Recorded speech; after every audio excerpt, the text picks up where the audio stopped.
Hi everyone, I'm Lily Rabe. Where do I even start? I'm 31 years old, doing really well in my marketing career, and I thought I had a handle on all my family drama. But everything changed when my little sister Maria started planning her wedding. I was there to help her plan her perfect day, but it became clear that things were going to be more complicated than I expected. The shadow of our dad, John, hung over everything. Ever since his divorce, he hasn't been the same. He's been struggling, sinking into a mess of alcohol and poor choices. One of the worst decisions, in my opinion, is his new girlfriend, Julie. From the moment I met her, I got bad vibes. One day, while Maria and I were picking out flowers, she turned to me, worry clear in her voice. "Liv, do you think Dad will actually show up sober?" she asked, her eyes filled with hope. "I really hope so, me," I said, trying to reassure her. "For your sake, I do." But deep down, I wasn't sure hope was going to be enough. As the wedding day got closer, I felt like I was less of a maid of honor and more of a referee, constantly trying to keep the peace. My boyfriend, Paul, was amazing through all of it. He'd always try to calm me down, saying things like, "Babe, you can't control everything." I know. I'd reply, though in my heart I couldn't stop worrying. But if Dad ruins this day for Maria, I'll never forgive him. Little did I know, things were about to get much worse. About a week before the wedding, I met up with my best friend Teresa for coffee. She's always been the voice of reason in my life, and I needed her more than ever. "What's really going on with you and Julie?" she asked, giving me a look that told me she already knew something was off. I lowered my voice, glancing around as if someone could overhear. "There's something not right about her, Teresa." The way she latched onto Dad so quickly, always whispering things to him. And get this, I overheard her talking on the phone about some big score coming up. Teresa's eyes widened. "You think she's scamming him?" "I don't know," I admitted. "But I'm going to find out." That conversation sparked something in me, and I couldn't let it go. I spent late nights scrolling through social media, making quiet phone calls to some of Dad's old friends, trying to put the pieces together. The more I looked, the more I felt like I was uncovering a puzzle that I wasn't sure I wanted to solve. The day before the wedding, Maria and I were at the venue making some last-minute checks when, suddenly, Dad and Julie showed up unannounced. "Daddy," Maria squealed, running over to hug him. I stayed back, watching closely. Julie's eyes were darting around the room, almost like she was checking everything out in a calculating way. Dad, on the other hand, slurred, "My little girl, all grown up," and my heart sank. He was already drunk. "John, darling, let's go check out the bar," Julie said smoothly, giving me a smug glance as they walked away together. I felt a surge of anger rise up in me, but I tried to keep it together for Maria's sake. Maria turned to me, her eyes shimmering with unshed tears. "Liv." I didn't let her finish. I pulled her into a hug, whispering, "Don't worry, sis. Tomorrow is about you and Brian. Nothing's going to ruin it." If only I had known how wrong I was. They say there's always a calm before the storm. Well, our storm was brewing, and it was about to hit with the force of a Category 7 hurricane. As I stood there, holding my baby sister Maria close, I made a silent promise to myself no matter what, I would protect her happiness. At the time, I had no idea that I'd be fighting for much more than just a perfect wedding day. The ceremony itself was beautiful. Maria looked absolutely radiant, and for a brief moment, all the family drama seemed to disappear. Standing beside her, watching her exchange vows with Brian, I felt a flicker of hope. Maybe, just maybe, we could get through this day without any problems. I wanted so badly for Maria to have one perfect day. But that fragile hope was shattered the moment we walked into the reception. I saw him almost immediately, Dad, standing by the bar, already drunk, with Julie clinging to him like a lifeline. My heart sank. "You okay?"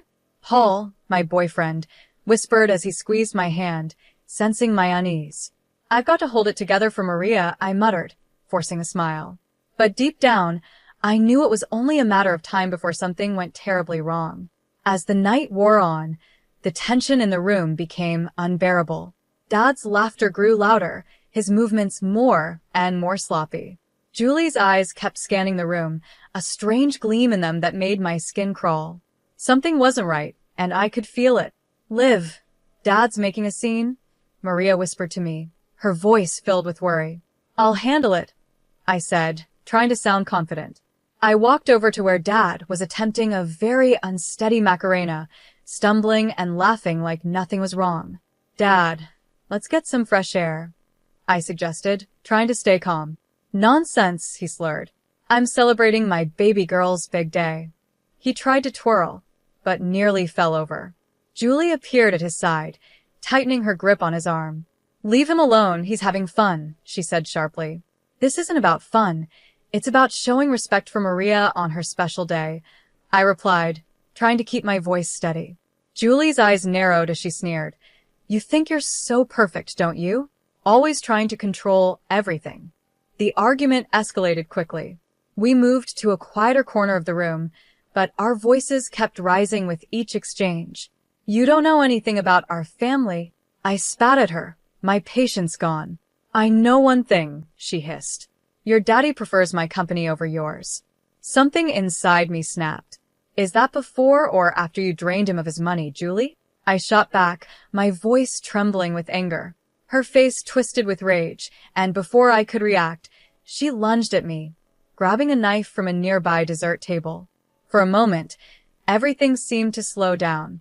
I saw the blade glint under the reception lights, heard people screaming, and felt my heart pounding in my chest. All I could think was, I've ruined Maria's wedding. But then, out of nowhere, Paul tackled Julie, sending the knife clattering to the floor. Chaos erupted around us.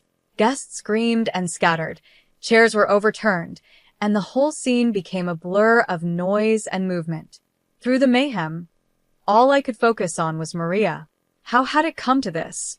I had promised to protect her happiness, but now, her wedding day was turning into a nightmare. I saw Maria's horrified face as Brian held her back. Security rushed in, quickly restraining Julie as she screamed obscenities at anyone who came near. It was chaos. I stood there, frozen, as the police arrived and led Julie away in handcuffs. In that brief moment, I caught a glimpse of Dad. He looked completely lost and broken. That was when I realized things would never be the same again. The days following the wedding were a blur. Between police reports, interviews, and endless sleepless nights, I felt like I was living in a nightmare. Every little sound made me jump, and the image of Julie lunging at me with that knife replayed in my mind over and over. Paul, my rock through all of this, held me close whenever the nightmares hit. You're safe now, Liv, he whispered, trying to comfort me. But feeling safe seemed impossible. How could I feel safe when my own father's girlfriend had tried to stab me at my sister's wedding? How do you even begin to recover from something like that? Maria, understandably, was a wreck when I visited her about a week after everything had happened. She couldn't even look at me. All those months of planning, she said, her voice heavy with sorrow. And for what? My wedding will always be remembered as the day someone tried to kill my sister. I'm so sorry, I started, guilt weighing heavily on me. She cut me off, shaking her head. I know it's not your fault, Liv. But still, I can't help feeling like our family is cursed or something. While Maria was dealing with her pain, Dad was in complete denial. He called me constantly, leaving voicemails that made my blood boil. Lily's sweetie, let's not blow this out of proportion, he'd say. Julie was just upset. She didn't mean any harm. Hearing him defend her like that, after everything she had done, was infuriating. The final straw came when he showed up at my apartment, reeking of alcohol. I opened the door to find him swaying slightly, his eyes glassy. Dad, you need to leave, I said, trying to keep my voice steady. But Pumpkin, we're family. We need to stick together, he slurred, sounding pitiful. I felt something harden inside me as I looked at him. No, Dad, we're done. I can't do this anymore. The hurt in his eyes almost made me waver. Almost. But as I closed the door, I knew it was the right thing to do. Meanwhile, Teresa, my ever-determined best friend, had started digging into Julie's past. What we uncovered left me speechless. Liv, look at this, Teresa said one night, spreading papers across my coffee table. July's got a record. Assault, fraud, you name it. I scanned the documents, feeling sick to my stomach. How did Dad not know about this? Teresa hesitated, biting her lip. That's the thing, Liv. I think he did. The truth hit me like a ton of bricks. We found joint bank accounts, suspicious money transfers, evidence that Dad wasn't just a victim in all of this. He was an accomplice. Telling Maria what we discovered was one of the hardest things I've ever had to do. We sat together in her kitchen, the wedding gifts still sitting in the corner, untouched. I can't believe it, she whispered, tears streaming down her face. How could he do this to us? I don't even know him anymore. I didn't have an answer for her. I didn't know who Dad was anymore either. I spoke softly but firmly. We need to protect ourselves now. Maria looked at me, her expression shifting to one of determination. I'm with you, Liv. Always, she replied. Despite her words, the guilt weighed heavily on me. I had exposed our father's crimes, and in doing so, I might have destroyed his life. But then again, hadn't he already done that to himself? The mix of anger, confusion, and guilt was too much for me to handle alone, so I decided to seek help. That's how I found myself sitting in a therapist's office, trying to make sense of it all. Lily, it's normal to feel conflicted. My therapist, Dr. Jacob, reassured me during one of our sessions. You've been through something traumatic. You're grieving the loss of the father you thought you knew. I stared down at my hands, feeling torn. But shouldn't I hate him after everything he's done? There's no should when it comes to emotions, she explained kindly. What's important is that you acknowledge how you feel and work through it. Working through it sounded easy, but it wasn't. Still, as I left Dr. Jacob's office that day, I felt a small glimmer of hope. It wasn't much, but it was a start. Maybe, just maybe, I could rebuild something positive from the ruins of my family's past. For months after the wedding disaster, I found myself in a place I never thought I'd be happy. Despite everything that had happened, I had a strong support system. Maria, Paul, Teresa, and I had become an unbreakable team. Our bond was stronger than ever. One night, while we were having dinner at my apartment, Maria raised her glass. To new beginnings, she toasted. And to family, the one we choose, I added, clinking glasses with my sister. The media was all over Julie's trial. It was a circus. Sitting in that courtroom, my stomach was in knots as Julie's true nature was revealed for everyone to see. Dad sat beside me, looking completely stunned as her history of crimes came to light. But the real shock was yet to come. Teresa and I had been working hard, gathering evidence of Dad's involvement in Julie's schemes. During the trial, our lawyer stood up and addressed the court. Your Honor, we have documentation proving John Rabe's involvement in Miss Blake's fraudulent activities. As the legal battle continued, my personal life took an unexpected turn for the better. My career started to take off. One Sunday afternoon, my boss called me into his office. Lily, we're promoting you to Senior Marketing Director, he said with a smile. Your resilience and creativity this past year have been outstanding. I left his office in a daze, immediately calling Paul to share the news. Babe, that's incredible. I'm so proud of you, he exclaimed, excitement clear in his voice. Amidst all the chaos, Maria and Brian made a beautiful decision. They decided to renew their vows. This time, it was a small, intimate ceremony in their backyard, with only close friends and family. Second time's the charm, Brian joked, making Maria giggle as they exchanged rings again. Watching them, I felt a sense of peace wash over me. We were finally healing, all of us. Then, the day of Julie's sentencing arrived. The courtroom was filled with tension as the judge prepared to deliver the verdict. As I sat there, I reflected on how far we had come since that fateful wedding day. We had been through so much pain and betrayal, but somehow, we had made it through. We were stronger, and we were moving forward. It wasn't easy, but we had found our way back to each other. The storm had passed, and we were finally finding calm again. I stood up to deliver my victim impact statement, my hands shaking but my voice steady. The scars from that night run deep. I began, but they've made me stronger. I looked directly at Julie, knowing this was my moment to reclaim my life. I'm here today not as a victim, but as a survivor. As Julie was led away in handcuffs, I felt a sense of closure.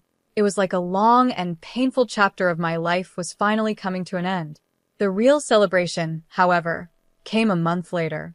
Maria, Brian, Paul, Teresa, and I were at my favorite restaurant, gathering to celebrate my promotion and everything we had overcome together. To Lily, Teresa raised her glass, her smile wide. The strongest person I know. I couldn't let her finish without adding, to all of us. I looked around at the faces of the people who had stood by me through the hardest year of my life, for proving that family isn't just about blood, but about loyalty and love. As we laughed and shared stories, I felt something shift inside me.